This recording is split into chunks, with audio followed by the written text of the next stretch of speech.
Celtic fans grow up dreaming of scoring the goal that seals the league title. Few will ever get the chance to do so.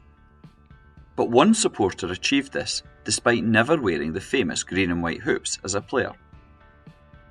This is the story of Albert Kidd and a famous day in Celtic history. The 1985-86 Scottish football campaign was packed with drama, full of unexpected twists as the months unfolded. Rangers opened the season brightly but soon stumbled, whilst Aberdeen had looked like challengers before fading away. Celtic's season resembled a roller coaster, rising and falling at different stages. As the final weeks approached, it appeared that the Parkhead side had let their opportunity slip. Hearts, meanwhile, emerged as title favourites. This was despite a shaky start that saw them lose 5 and win only 2 of their first 9 games. Everything shifted once October arrived. From that point, the Jam-Tarts embarked on a remarkable 27-game unbeaten league run, taking them to the summit of Scottish football. It wasn't just an impressive streak, it made them favourites for the title. Heading into the final week, the Tynecastle men sat atop the table, 2 points clear of Celtic. A draw away to Dundee was all they required to secure their first league triumph since 1960. Celtic's route to the last day was far less straightforward. They produced good football in patches, but dropped vital points in the winter months, sliding to 5th place. However, they rallied later on and dragged themselves back into contention. Still, when the decisive Saturday arrived, they were long shots, needing a helping hand from the match at Dens Park. For Celtic to lift the trophy, 2 outcomes were needed: a sizable win for the boys and a Hearts defeat. They also had to overcome a 4-goal deficit in goal difference.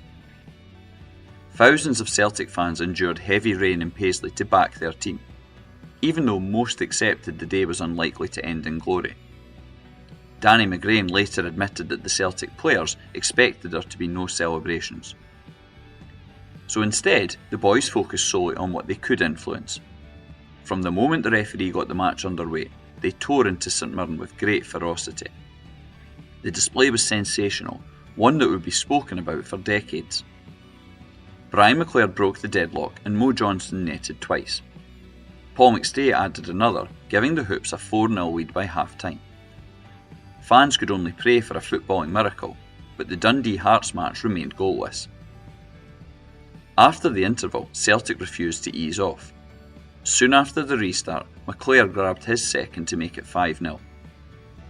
The job in Paisley was complete, yet the title was still out of reach.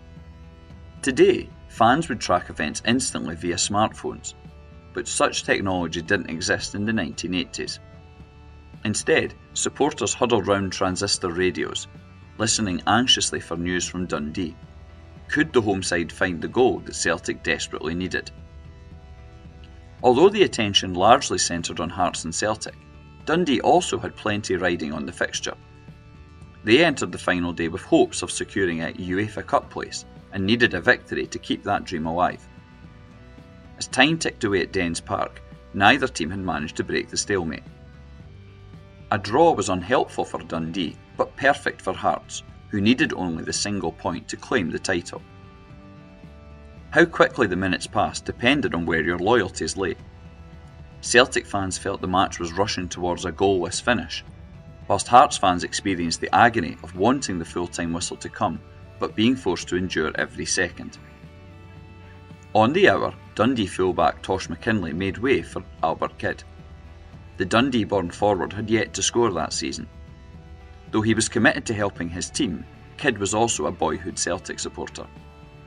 And then, with 7 minutes to play, the entire season swung on its axis. In the 83rd minute, Kidd latched onto a loose ball and blasted it into the top corner. Hearts were stunned, suddenly trailing, and still needing a goal. At Love Street, word slowly filtered through, and chaos broke out amongst the Celtic support. The players themselves looked confused, unsure as why the crowd had erupted when nothing was happening on their own pitch. Rumour has it that celebrations broke out elsewhere as well. Some claim that the Ibrox crowd cheered, believing the scorer was Hearts' Walter Kidd rather than Dundee's Albert. Just 4 minutes later came the killer blow.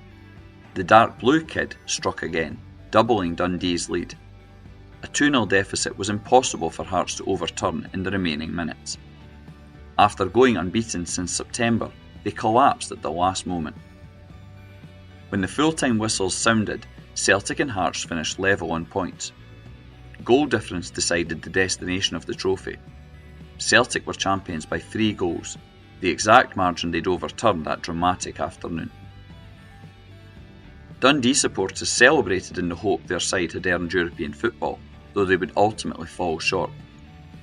Tearful Hearts fans were left devastated on the Dens Park terraces, crushed by the realisation that their title dream had slipped away. And in Paisley, as well as across Scotland and far beyond, Celtic fans celebrated wildly, as if witnessing their first championship triumph. The persistent rain at Love Street didn't matter in the slightest. Reflecting on the day, Celtic manager David Hay recalled, "The transistor radios had imparted a gem of news. Dundee had scored, then another massive cheer. Dundee had scored again. The title was ours."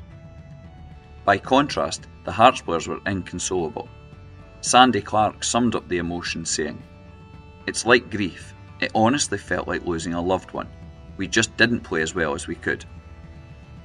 Things would actually get worse for Hearts.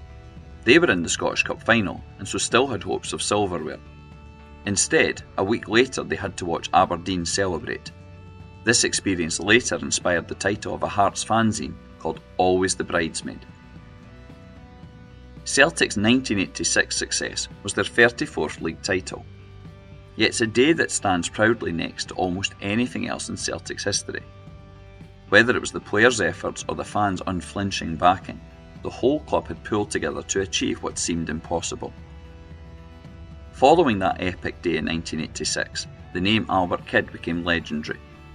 The Dundee forward will always be remembered as wearing a dark blue shirt, but it's fans of teams that wear green and white who most celebrate him.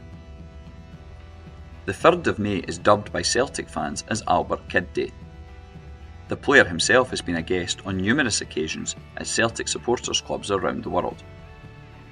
And it's said that one Hibs supporters club named themselves after him due to their delight at stopping a Hearts success. Kidd has often spoke about his feelings on that momentous day. His place in Celtic history pleases him, and he once remarked, "It's nice to be remembered, especially being a Celtic supporter. It was a good day for me, and even more so because Celtic won the league."